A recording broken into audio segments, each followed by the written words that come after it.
So for spring break my senior year, I traveled to Costa Rica. This was brought up my sophomore year of taking Spanish when our teacher had gone on the trip and showed us photos. I was intrigued, and the earlier we signed up, the cheaper it was. So I stayed committed and suffered through more grammar and verb tenses than I needed to for the next 2 years to finally get to go on this trip. The closest I've been to an airport before this was when me and my dad went to drop off my sister and mom at the airport. I just finished my 1000th playthrough of The Last of Us on some hard-ass difficulty to get a trophy. Yeah, life was good. My eyes! It was cold out, and I was tired after staying up all night. The airport was small and quiet. It kind of felt like those liminal spaces in the back rooms. It was also my first time on an escalator. This is nice. Eventually we said goodbye to my sister and mom. Me and my dad bought hot chocolate, cause why not, and I nearly passed out in the car ride home. I believe this experience is why I never found the airport scary, or plain scary for that matter.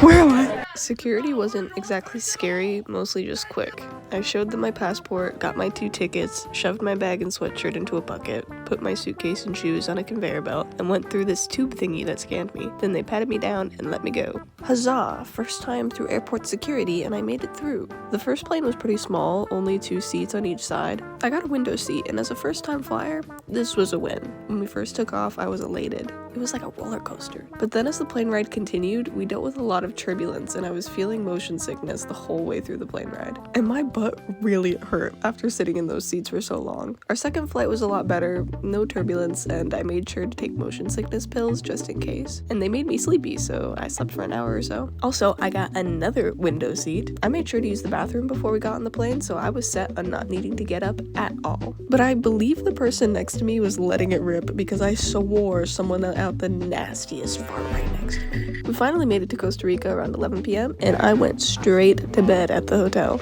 The next day wasn't very interesting besides trying to find our way around the hotel. Desayuno? Down the hall to your left. Thanks. We saw a waterfall, had lunch, and then went on a hike to see a volcano. Wow, this is nice. Later that night, I called my family and started sobbing my eyes out seeing the house and my parents on FaceTime. I really missed them, but my homesickness quickly washed away as the trip went on. Kayaking! I was with my more experienced friend, and they took the back seat while I took passenger princess up front. Now, something I forgot to mention, our first day traveling, I got my period. Now, I had come prepared with pads, but I'm not known to use tampons. Yes, I'm a proud pad user. Get off my ass! Basically, water got in our boat, and my butt was completely soaked. Let's just say the water wasn't the cleanest when I stepped out. We had the option to leave our boat to do a little bit of swimming, but I definitely didn't do it. I don't like big bodies of water. Pools, fine. The ocean or huge lakes? Hell no. We had lunch, went on a swing bridge tour, which was like a 2-hour-long hike, and then went to a hot spring, which was pretty boring if you couldn't drink at the bar. On day 4, we had breakfast and then traveled to Monteverde. The ride there was really long, so we stopped halfway for lunch. I got a snake plushie and frog earrings at the gift shop. We then headed to a cloud forest, saw some awesome views, had dinner, and went to bed. Day 5, it was my first time ever ziplining, and the guides put the gear on me. You're very thin. You need to eat more rice and beans. Honestly, dude, you're right. I had to switch gloves with one of the guys on the trip since I noticed a small hole appearing on my right glove, which I was using to brake. Since they were left-handed, we swapped and it was a win-win. On the second to last zip line, I had barely made it to the end, but I was also losing my grip a lot on the cord.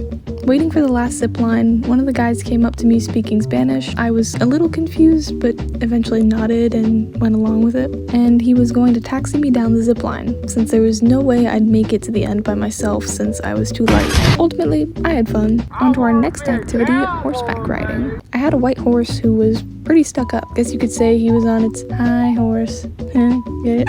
I don't even know if I executed that joke correctly. Anyways, my horse constantly wanted to be up front, but struggled to get by the other horses. Come on, how old? Wait a minute. I kept reassuring my horse, telling me how good of a job it was doing, mostly to calm myself, but also the horse too. And then after all that fun, we had a chocolate sugar coffee tour. I don't know, it was kind of all mixed together. But by then, I was really tired, and all of the hardcore sugar made me feel sick. We were able to look around town, I got earrings, we had dinner, and I passed out while it sounded like a rave party outside my door because the hotel walls were so thin.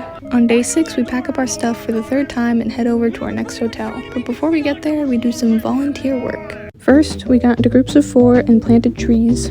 Our tree's name was Troy. By then, the heat was really starting to hit, and I was sweating bullets. I was drinking water, but it quickly started getting warmer and warmer. We were helping out an animal rescue center, so they had an emu. Every time I walked past it, I felt like it was plotting something. After grueling work in the heat and getting all dirty, we head back to the entrance. After a photo, we get a free tour of the place. But at this point, I was over it. I was sweaty, dirty, and had no more water. Getting back to the air-conditioned bus was like heaven. On day 7, we visited a national park with a beach, and I got sand everywhere. I can't exactly swim that well, and the ocean is so unpredictable. One minute I'm knee-high in water, and suddenly I'm being sucked in.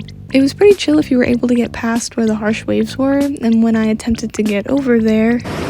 Oh shit. I washed up onto shore like a dying seal. Water was up my nose and my mouth. God, I hate seawater. Day 8, our final exploration day. Our bus got a flat tire, but we luckily landed right next to a gas station that could fix it. Went to a small craft village, got some photos, and then ate at a buffet for lunch. While we had some time to look around, I got a sweetbread from the store nearby and planned to eat it on the ride home.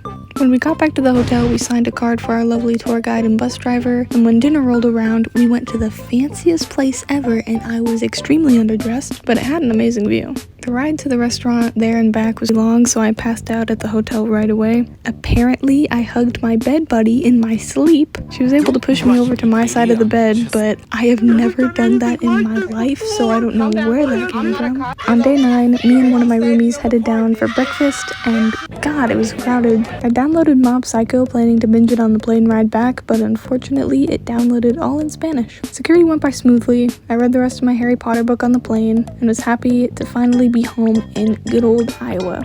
Oh, and one thing I forgot to mention, that bread that I bought, it was a very big loaf of bread and also more messy than I expected, and I had no silverware. I can only imagine what weird looks I got while I was trying to eat that thing. But one thing I was not prepared for when heading home was the temperature change. It was freezing. I got home at 12:40 a.m. and went straight to bed. Thank you for watching. I hope you enjoyed it. This video took way longer than it was supposed to. I went to this trip back in like March and it's May now. I've graduated high school. What do I do with my life? How do I get a job? Anyways, existential crisis can be dealt with later on a new video. See ya!